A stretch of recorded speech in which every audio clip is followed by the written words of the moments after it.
Hello friends, मैं पीयूष शर्मा आज फिर से आपके साथ। और आज हम चर्चा करने वाले हैं एक बहुत ही महत्वपूर्ण बिंदु पर, जिसे हम टारगेट के नाम से जानते हैं। दोस्तों, टारगेट का अपने जीवन में एक अलग ही महत्व है।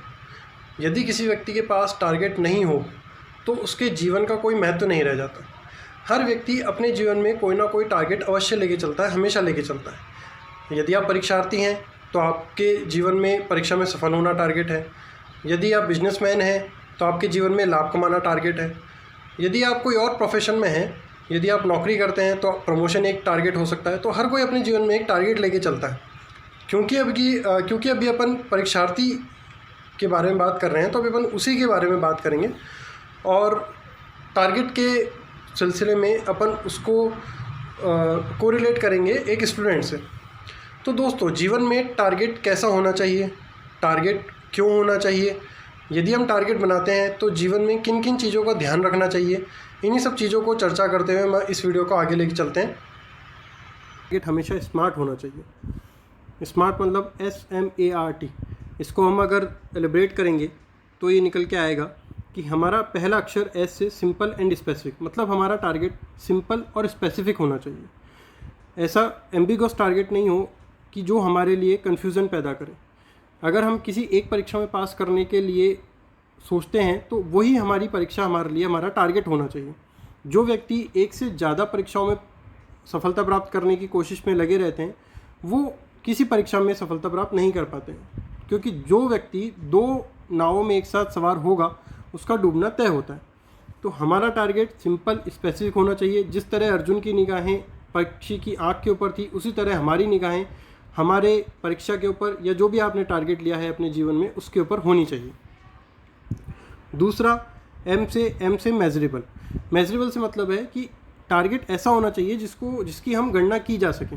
जैसे किसी परीक्षा में हमें 90% मार्क्स लाने हैं, तो ये एक गणना की जा सकती है कि 90% अगर मैं मार्क्स लेकर आता हूँ तो मैं पास हो जाऊँगा। ऐसा नहीं कि हम कितना पढ़ रहे हैं कितना नहीं पढ़ रहे हैं हमें पता ही नहीं है।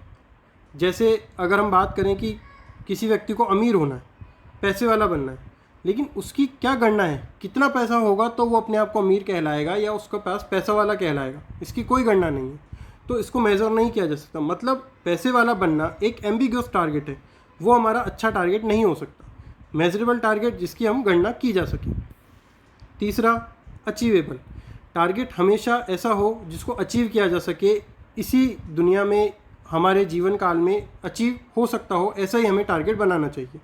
आजकल की यंग जनरेशन अपनी गर्लफ्रेंड बॉयफ्रेंड को कहते हैं कि हम चांद तारे तोड़ लाएंगे। तो क्या ये पॉसिबल है? चांद तारे तोड़ के लाना आज के टाइम पे क्या पॉसिबल है? बिल्कुल नहीं है। तो अगर कोई अपना टारगेट, अपना कोई लक्ष्य लेकर चल रहा है तो वो कभी अचीव ही नहीं किया जा सकता। तो इस तरह हमारा टारगेट, आप जो भी टारगेट बनाएं वो इस तरह बनाएं कि जो अचीव किया जा सके। चौथा, R से रियलिस्टिक। रियलिस्टिक से मतलब है कि टारगेट हमेशा इस मौजूदा दुनिया में अस्तित्व में होना चाहिए। ठीक है। जैसे किसी परीक्षा में पास होने के लिए अगर एलिजिबिलिटी की बात करें तो एक एज लिमिट दी जाती है कि कोई व्यक्ति 18 से 28 साल के बीच में इस परीक्षा में बैठ सकता है।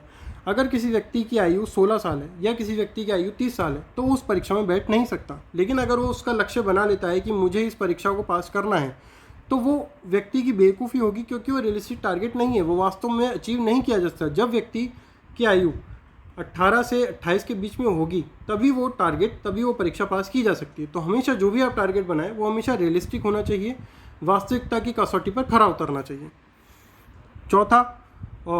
चौथे के बाद last point, time bound. Time bound से हमारा मतलब टारगेट हमेशा टाइम बाउंड फ्रेम में आना चाहिए, अर्थात कि जो भी आप टारगेट बनाएं उसकी एक निश्चित अवधि हो कि इस अवधि के अंदर मैं इस टारगेट को अचीव कर लूँगा, तब तो वो आपका टारगेट अच्छा टारगेट कहलाएगा। अदरवाइज़ वो आपका टारगेट अच्छा टारगेट नहीं कहला सकता, क्योंकि टाइम बाउंड होना अपने आप में हर टारगेट लिए बहुत ज़रूरी है।